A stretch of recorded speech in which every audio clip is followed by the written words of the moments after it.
What up, world? You already know what time it is. Some more Matt is the host with the most. Never need to brag no boast. All we ever did was give a toast to the real folks who done paved the way in the real way. I got a good one for y'all today. Trump closes the Mexican border and ends birthright citizenship. Remember Elian Gonzalez? Y'all remember Elian Gonzalez? Trump did him dirty.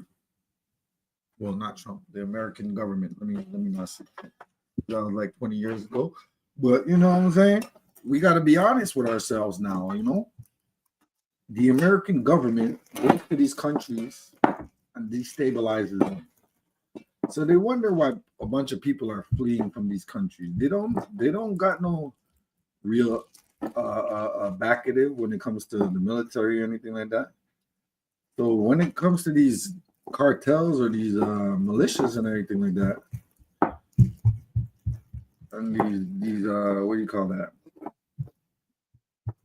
Insurgents that want to come and disrupt, you know, the better politics and understanding of what's going on in the respective countries, because you know you got to have a certain order and decorum, you know, in order for your country to advance. They did just pretty much went out of their way to stop that.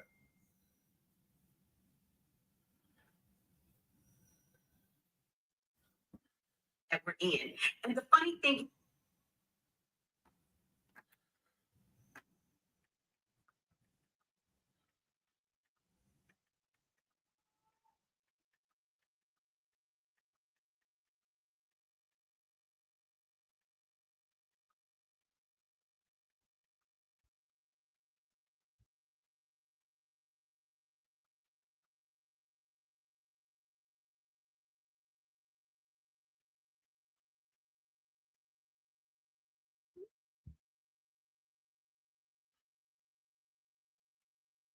My bad, y'all.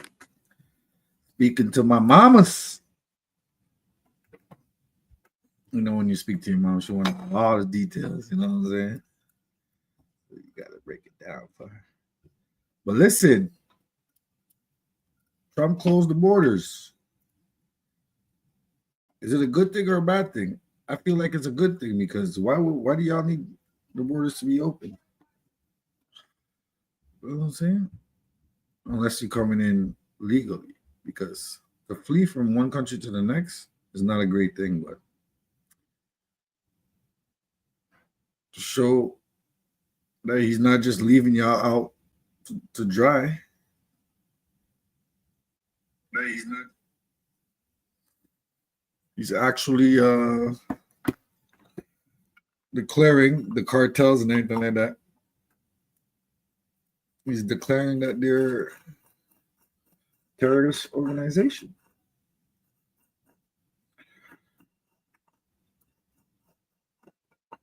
The Mexican cartel, you know, because they're right next door. He knows how heinous certain crimes are against the people of Mexico. So he didn't just shut the doors and say, yo, F off. He's telling y'all to go and build up your homeland. You know, me, I feel the same way. Even though I'm Trinidadian by way of Canada, I live in Canada. I like the fact that, you know, if you're from a certain country, you want to go back to your country and build it up, you know? I was born here, so I'm building here. But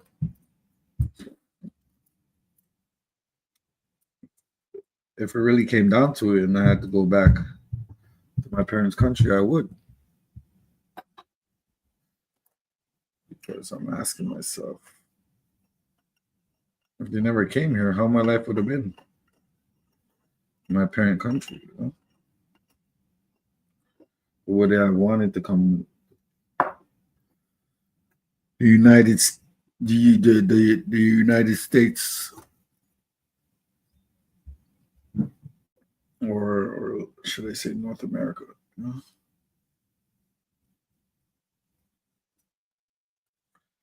I mean, it's good living, you know.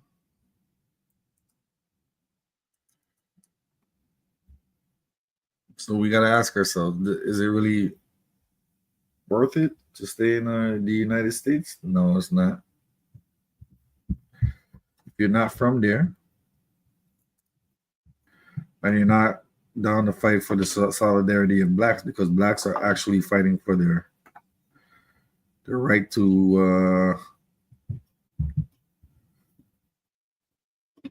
have equal footing, you know, which is with the reparations conversation, with everything that's going down in the United States right now. And I find it weird that we're up in arms about what Trump is doing, you know, because there's a lot of people that flee their country to go to other countries because they know that they ain't right in their own country, you know.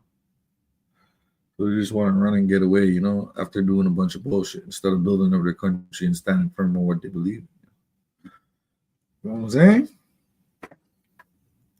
It's just like people committing crimes like murder or whatnot and then wanting to jump on a jet and flee to another country. Is it right?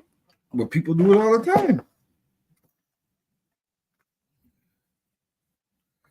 No, international Interpol and all that, they're gonna look for you and they're gonna come find you.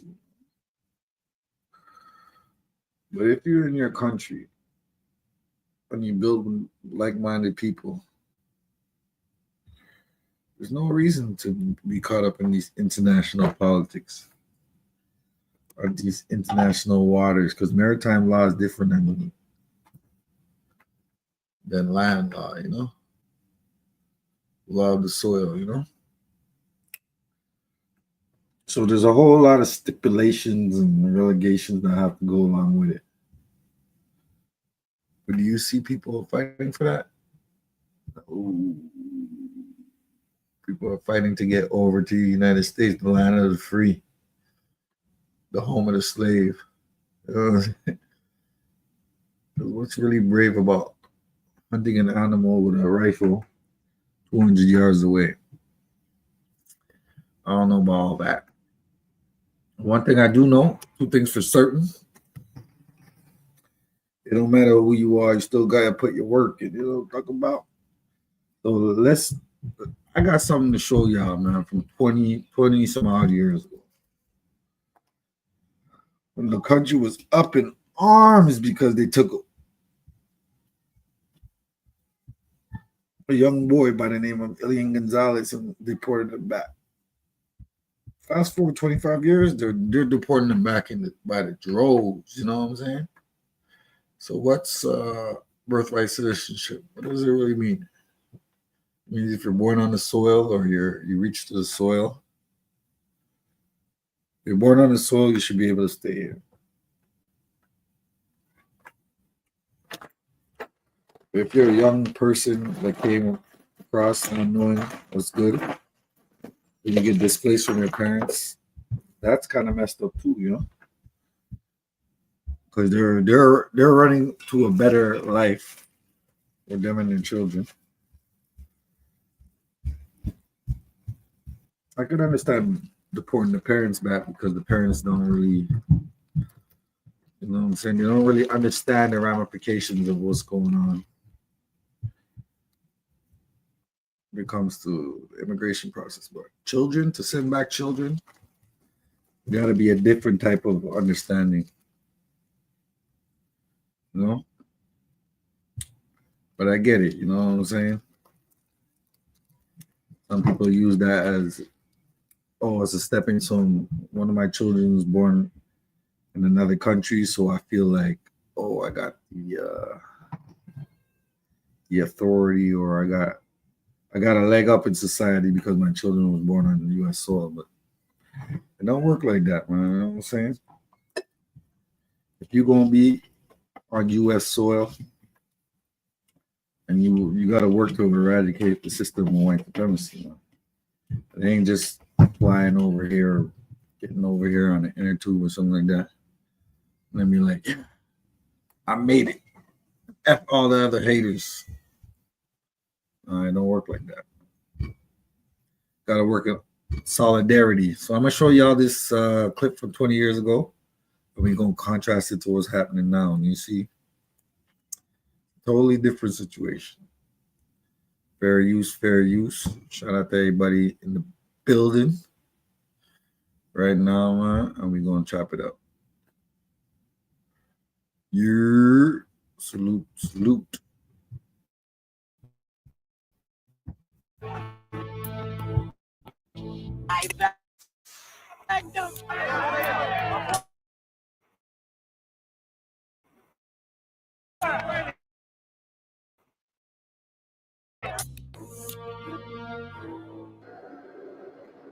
Give 99 to fin pulled from the water off the coast. Elian, his mother, and 12 others had fled Cuba 3 days before. But when their boat sank, only Elian and 2 others survived.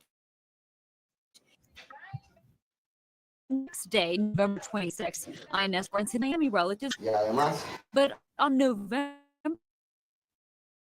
27th, from Cuba, father Gonzalez he returned the battle of the 5-year-old boy ignites.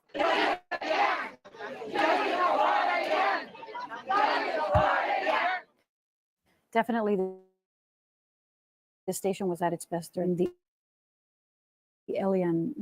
As a Cuban American, Elian Gonzalez, I knew the struggles that he and his family had gone through to get him here to this country, but then his father wanted him back. The INS recognizes Juan Miguel Gonzalez as Elian's legal guardian and says the boy should be quickly reunited with his father. Angry Cuban Americans paralyzed traffic in Miami in protest over the decision. Dozens are arrested. The Elian Gonzalez story was one that almost ripped the newsroom apart.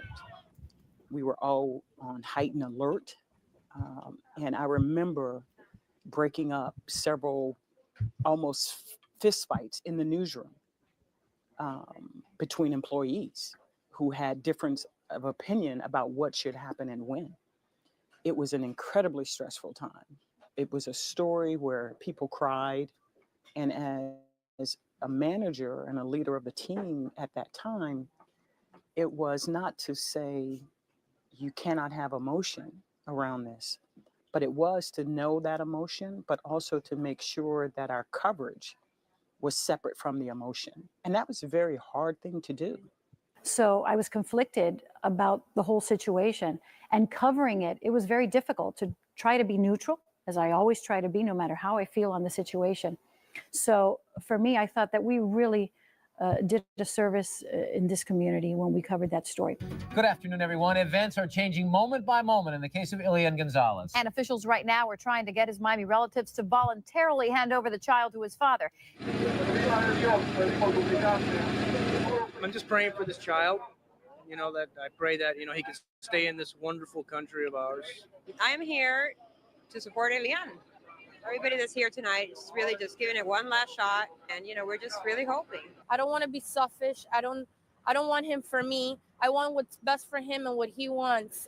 We've always, as a family, want him to be with his father and with his grandparents, but here, where his mom lost her life to bring him to, and I feel that this little kid really knows what happened in that ocean, and he's always asked us that he wants to stay here.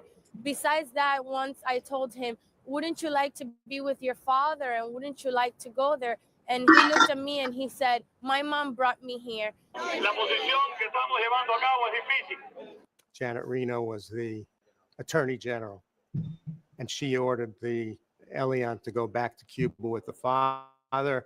They stormed the house. Here comes the ring out.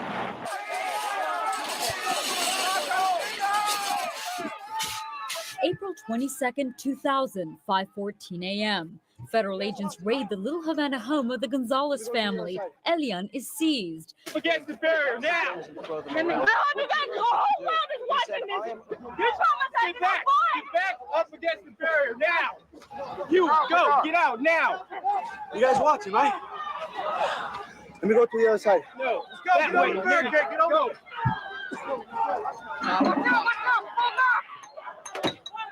Watch out.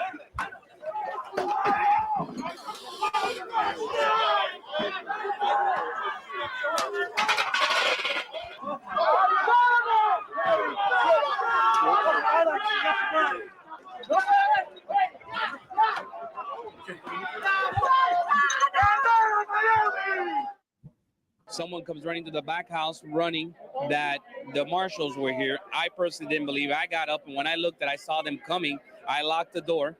They got the boy inside the room with Angela and Donato.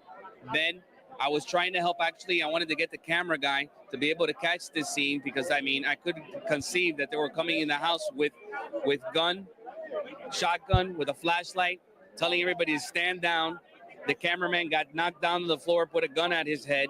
I grabbed Mary Lacey's, and Mary Lacey screaming, "Don't do it, don't do it. We'll hand the child over, don't do it." I begged them, please don't turn in the boy, don't do this.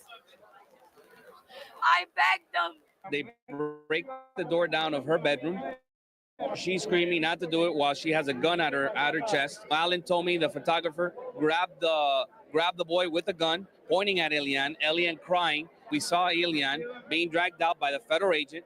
The standoff between the Miami relatives and the U.S. government is over in just a matter of minutes.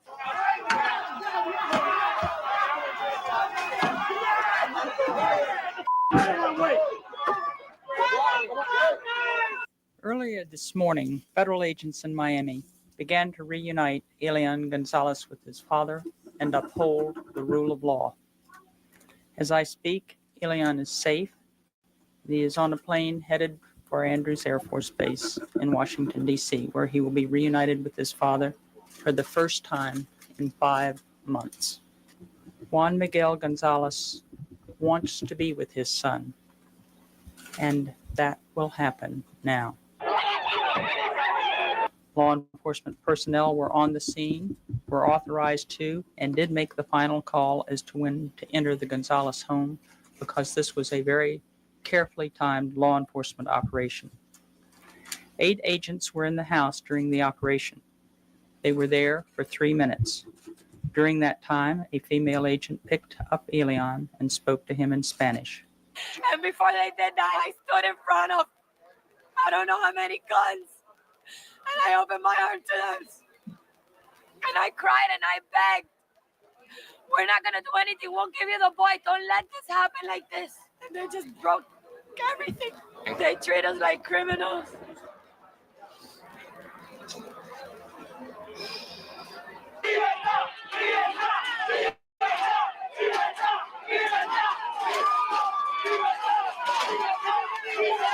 There were riots in Miami when Elian was taken away.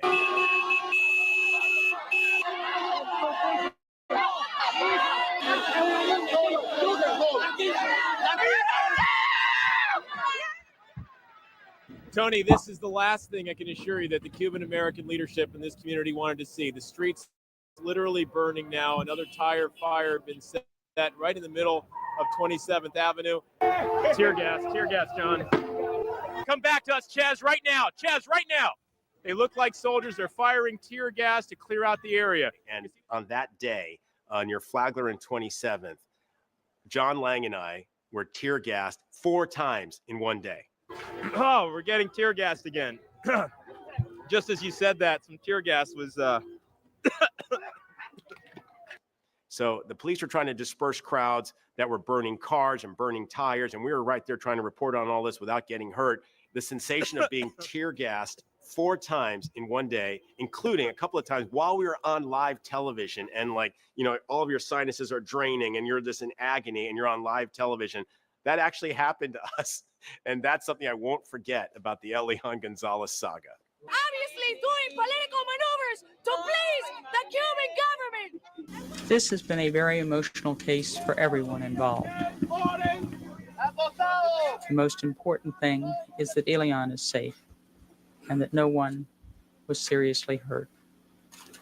As we all await the outcome of the appellate process, I think it is important for us all to accept Elian's long overdue reunion with his father. It is time to heal wounds that have divided the community. It is time to help this little boy heal from the tragedies that he has experienced. Tonight, Judicial Watch now joins in the Miami relatives' fight to keep Elian in the United States. More protests in Little Havana. As time now runs out on Elian Gonzalez's stay in the United States. A last-ditch appeal to the United States Supreme Court on Monday.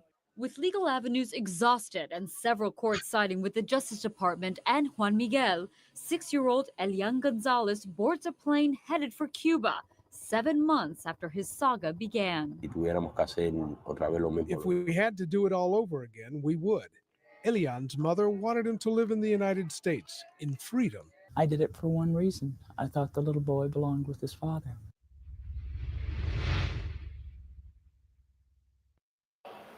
Hi, I'm Shelly. Thank you for checking out our NBC6 South Florida YouTube channel. You want more videos like the kind you just watched? Click right here on the subscribe button below. Get the latest stories, interviews, caught on camera, and more.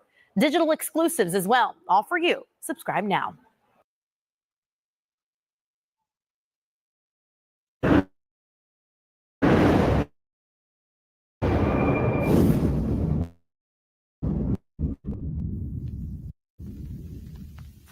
We pledge to inform with candor and fairness, to entertain with dignity and good taste, to serve with vigor the needs of South Florida and our country, and above all, to conduct ourselves as an invited guest in the homes of our viewers.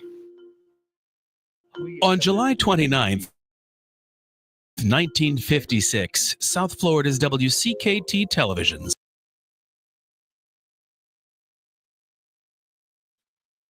So let that be known to y'all, man. You know what I'm saying? They went crazy over Elian, and look what's going on now. Look what's going on now. Fast forward to Trump's last deportation. Well, shout out to Elian's pops. He wanted him back home, you know. Not everybody wants to flee to the United States, but if your homeland is overridden by cartels and there's a whole bunch of crime and shit like that, a lot of people is not going to want to stay there. I get it, but you got to fight back. You got to fight back because the same thing that's going on in your homeland is going on in the United States. It's just not covered as much, you know? So makes you think. A lot of people are going to be displaced. A lot of people are going to lose their children.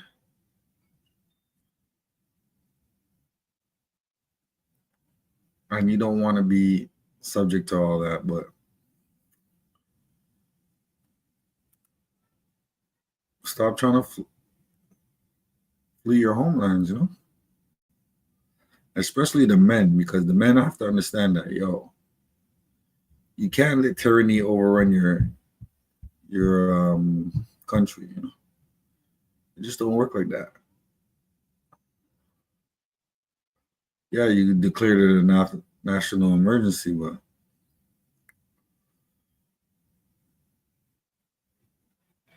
when you end birthright citizenship, you're displacing a lot of people.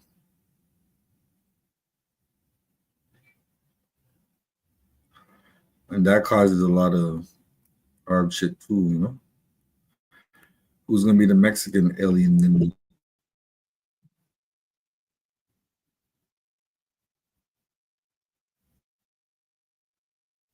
Check this out.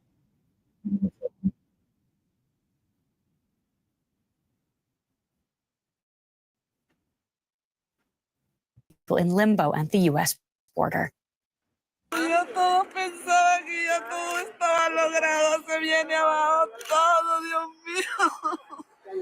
Tears of frustration as their hopes to enter the U.S. vanish. Hundreds of migrants have been waiting for months at the border to get an appointment and enter the country legally. But minutes after US President Trump was sworn in, all existing appointments were cancelled. I understand that President Donald Trump wants to start off strong, but I think it is unfair. We have spent so much time waiting in Mexico, and now we just can't enter. Similar scenes could be seen in various Mexican border cities. They have all been using an app created by the Biden administration. It was an online lottery system to give appointments to over 1,000 people every day to legally enter the United States and qualify for work. Nearly 1 million people have entered the US through the app since January 2023. As it goes dark, many feel they have been left in limbo. We don't know whether to laugh or cry, because we're here and we don't know what's going to happen to us. I have a knot in my throat. I don't know whether to cry, laugh. I am restless. I don't know. So I get that y'all don't want to the borders are to stop your apps so you can go get into the country and get work right away. Let me explain something to y'all. There's people that already live in that country that are working to get these jobs and get into these businesses and whatnot. For you to just completely disregard that because you want to go to another country and start over and have a job, which is basically a lower end job, you know what I'm saying, which will pay you less than the average citizen, you're basically funneling more into the system of white supremacy because they look at it like we don't have to pay, you know what I'm saying, because we already got enough people that we need, and you know, the border, these illegal aliens are coming and they're working for below minimum wage. So why do we need to pay the citizens of the country? So it creates a conflict between both sides, you know. But on the other hand, it's like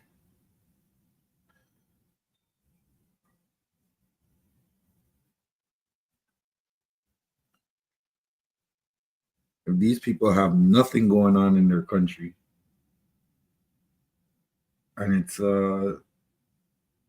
overstimulating the way the drugs are being rampant and they're being sold, because the United States, for them to receive all this drugs at a higher rate shows that they have the market and they corner the market on that.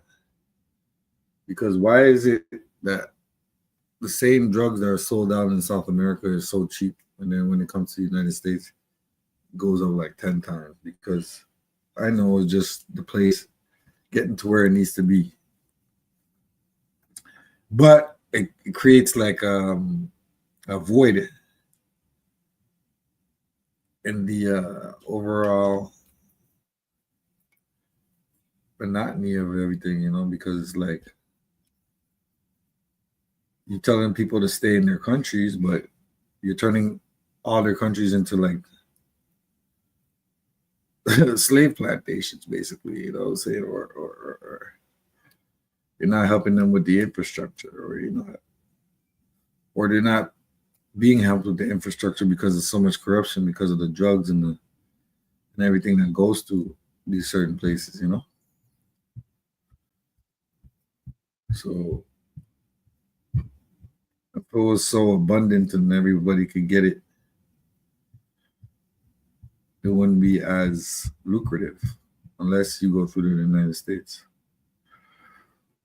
So on one hand, you guys are enticing people to go to the United States for more money, more things and anything like that. But on the other hand, you don't want them to come in because you want them to help their own countries, or you want them to stay in their own countries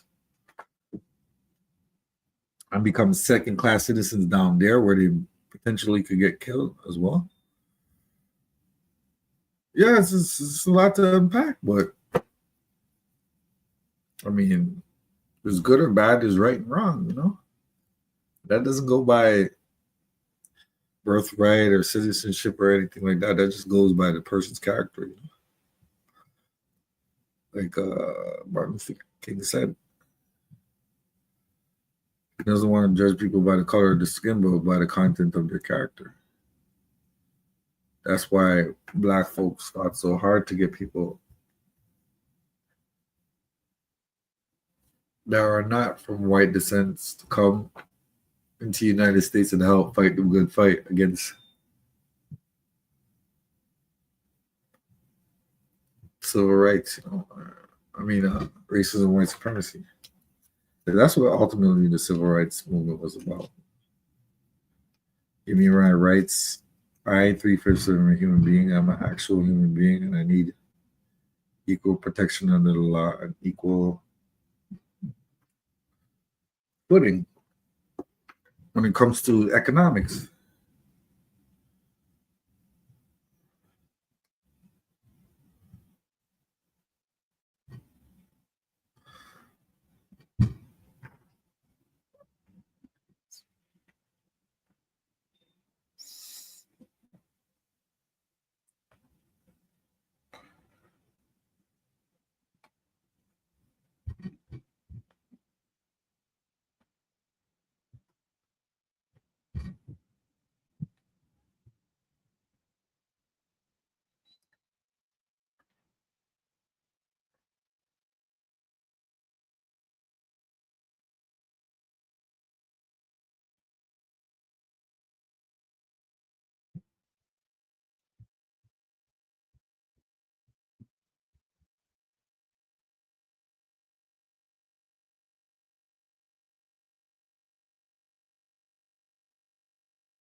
So let's continue, man. That's my whole thing about it. You know, when you look at it, you're like, why? Why do these people want to come into the United States so bad? But their countries are probably so corrupted and messed up. They think that coming to the United States is the next best thing, you know? Because it's based on skin color, you know? It's based on the class system, caste system. And they're the indigenous blacks or the blacks that are already there, Black Americans, they're not going for that. You know what I'm saying? They're not feeling that. They're not liking that. And they ain't participating in that. So for them to come, and just because their skin is a little lighter, come and try to undermine the people that are already there that built the country up, it kind of leaves a sour taste in people's mouth, you know? And I understand that. What's going to happen to us? Trump has also vowed to send troops to the US-Mexico border and ramp up deportations. Maria has applied to enter the US legally. She has been waiting for a response while living in Mexico. But with Donald Trump back in power, her chances are looking slim. We're waiting, hoping for that appointment every day, waiting for the surprise to come, but nothing so far. During his campaign, Trump vowed to crack down on both legal and illegal immigration and start mass deportations. This is worrying news for undocumented migrants already in the US. Like Elena, a mother of two. She fears being deported to Mexico by the US Immigration and Customs Enforcement, also known as ICE. I'm a bit afraid because I think of my kids. If one day I'm apprehended by ICE, how will they find out? Who's going to pick them up from school? I believe it would be traumatic for my children. From his first day in office, Trump wants to detain and deport unauthorized migrants. And Mexico is willing to take them in. If they decide to return to Mexico or come to Mexico, here they are well received with open arms. Here we embrace Mexicans. Migrant rights advocates in Mexico worry that their government might be overpromising. They are venting their frustration by taking swings at a Trump piñata. There are many shelters here in the city of Tijuana that at some point will be overwhelmed by deportees. That's the work that the government of our country will have to do. Migrants are bracing themselves as Trump's deportation measures threaten to uproot lives on both sides of the border. Let's talk more about this Trump administration's immigration policies with DW's Pablo Foley-Elias, part of our U.S. elections team. Pablo, Donald Trump has now declared a national emergency at the southern U.S. border with Mexico. Break that down for us. What does it actually mean? Right. It basically means that Donald Trump can send the military to the border, which we're seeing here in this photograph behind us, to seal it, based on the fact that he feels it needs to be done to stop crime, and he's referred to as an invasion. This guy's Mexican, but he sounds like a damn European. So that's what they want. They want you to totally amalgamate and assimilate, and to just forget your heritage and become what you call it, honorary European. But it ain't gonna work like that. You know what I'm saying? Not everybody's gonna feel that type of thing. You know, people are loyal to their soil. You know, so for this guy to come and say that shit right now, the way he's saying it, you already know it's some bullshit he's about to spew. But let's continue.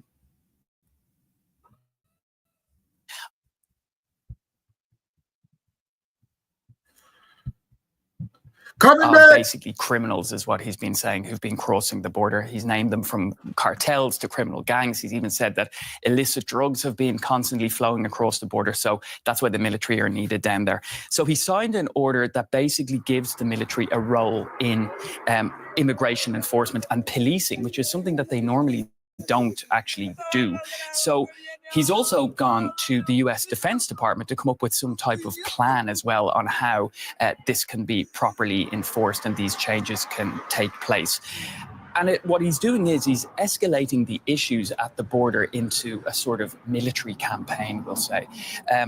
Another reason that he cited this need for the military to be there was over public health concerns, without actually specifically saying what, just the fact that people are crossing illegally and that their health status is unknown. So you need this sort of extra security there.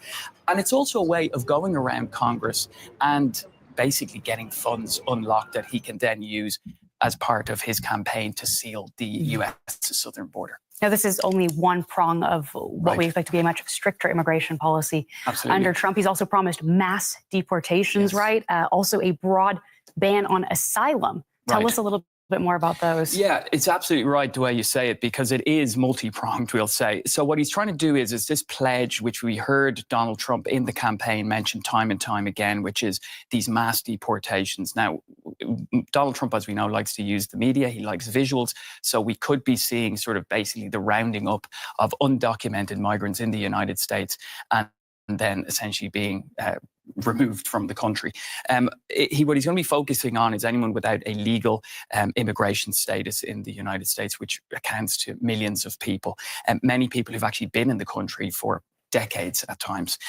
He also has an order which restores efforts to pursue everyone in the country illegally. And that would once again go back to the issue of policing. How would he actually go about doing that?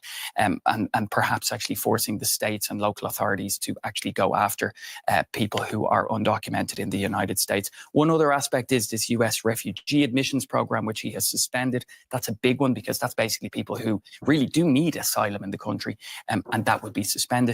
One thing that he hasn't really sort of specified what he means by it is he just plans to end asylum. We don't know really what that means yet, but we can sort of figure it out from what we're seeing already. Unclear what that would look like. Absolutely. Another part of the plan, he said, is to restrict citizenship for children of non-US parents who are born on US Right. soil, which has to date been the case, right? That's right. It's been the case actually for 157 years in the United States as part of the 14th Amendment. And actually, it's already sparked a legal issue for him.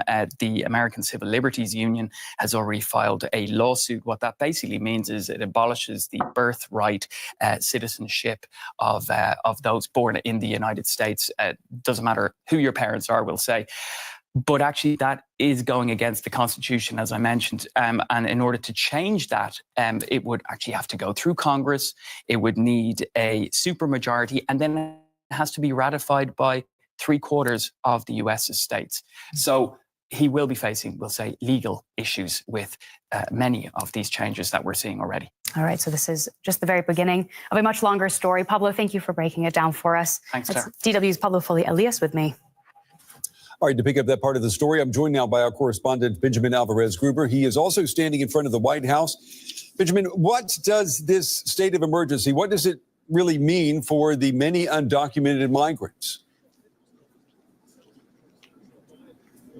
So it definitely means more uncertainty, not just for them who are trying to get into the United States, but also what that would mean for the border communities. We just heard it there in that piece that they might be overwhelmed. The big question is not only what will happen to those who are from Mexico trying to get to the US, but what will happen to nationals of other countries. And of course, there have been talks by the now administration of President Donald Trump with Claudia Sheinbaum, the Mexican president, and we already heard him there speaking about the Remain in Mexico policy. So some things might be new, like sending soldiers to the border, declaring this national emergency, but others, like the Remain in Mexico policy that he just mentioned, was something that President Trump implemented in his first presidency, meaning that migrants will need to wait in Mexico until they actually get an assignment and get the opportunity to go to an office to then migrate legally to the United States. You mentioned, too, that the president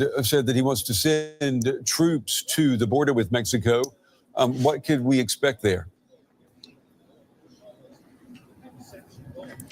We saw a little bit of a trailer of that in Texas because Governor Abbott, who also got a shout out by President Trump earlier today, showed how it can look like when soldiers work together with, for example, the National Guard, with Border Patrol. There's always this legal discussions to who can exercise the rights. But what President Trump is trying to do now are a couple of executive actions that he is expected to sign later today here in the Oval Office in the West Wing that you might see here right behind me. And one of them is also to help DHS, or the Department of Homeland Security, to be better prepared. So on one side, helping the offices already enforcing the deportation, sending additional soldiers to the border, and also giving DHS more tools to be quicker with those deportation, as he promised it. And he called it the biggest deportation campaign in American history. And what about future U.S. immigration policy? Was there any mention of that or announcements made by the president today? There was already a new measure because the app that's called the CBP One, so the Customs and Border Patrol One, that's an app that almost 1 million migrants use to migrate legally to the United States to work here, is not active anymore, meaning that those who actually had an appointment to get there are several points of entry, so there are 8 that they could actually book with this application, is no longer possible, meaning that many of them who were actually already waiting at the border for the assignments, suddenly it popped up on the screens of their phones that the appointments had been cancelled, and that this app that was also strengthened during the previous administration of President Biden is no longer active. So we're seeing immediate action even before signing this executive orders, showing that there are many policies that Donald Trump wants to get through on one of his main topics, that is migration. DW's Benjamin Alvarez-Gruber reporting tonight from the White House. Benjamin, thank you.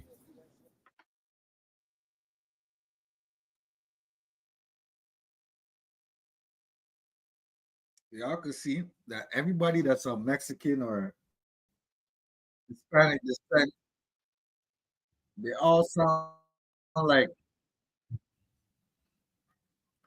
They all sound like they're Europeans. You know what I'm saying? They don't really have them speaking like actual Mexicans or people from their country, which is all right. You know, you got to speak the king or the queen's English or whatever the case may be. But let them people be who they are, man. Stop trying to assimilate them and change them into who you think you want them to be. Because that happened with black folks, and look, you still haven't given them their reparations. So what y'all trying to do is y'all trying to mess people up psychologically into thinking that wherever y'all are at, that's where people need to be. But that's not the case, you know. We got the internet, we got solidarity, we got enough people around the world in order for us to maintain and cultivate relationships with each other where we can have a better countries and better lives and everything like that. So we don't need to move around and jump on inner tubes to get into different countries. We stay in our countries and we fight for what's right. You know what I'm saying? On top of that, you build, you protect, you honor your ancestors, and you do what you got to do to survive. You know what I'm saying? Because in the end of the day, man, whoever you run into that's white, they ain't give a two shits about you unless you could do something great for them. You know, that's the problem we have. You know, if we want to be on all equal footing, we got to stand 10 toes down. And wherever we go, we carry that same type of mentality with us. You know, and honor your ancestors and honor your culture the way you're supposed to. You know, and don't try to be on an equal playing field with the same oppressor that's trying to break you down, unless he's trying to do it in a righteous way, you know? Because what he's trying to do is trying to make y'all a buffer class over the blacks that actually built the nation. Undermining them is not a way for you to get into the country and have a better footing. Actually, it makes you look worse because it makes you look like you couldn't even stand tall enough to hold down your own country. So you ran away and it became a lapdog where you tethered on to somebody else's culture, which is not good, you know? To be tethered onto something is like a short leash, you know? So y'all don't want to be put on a short leash, man. Be free, be yourselves, and show and prove. It's your boy, Matt Mizzle. You know my slogan, keep it real in the field, forget how they feel. I'm out. Peace.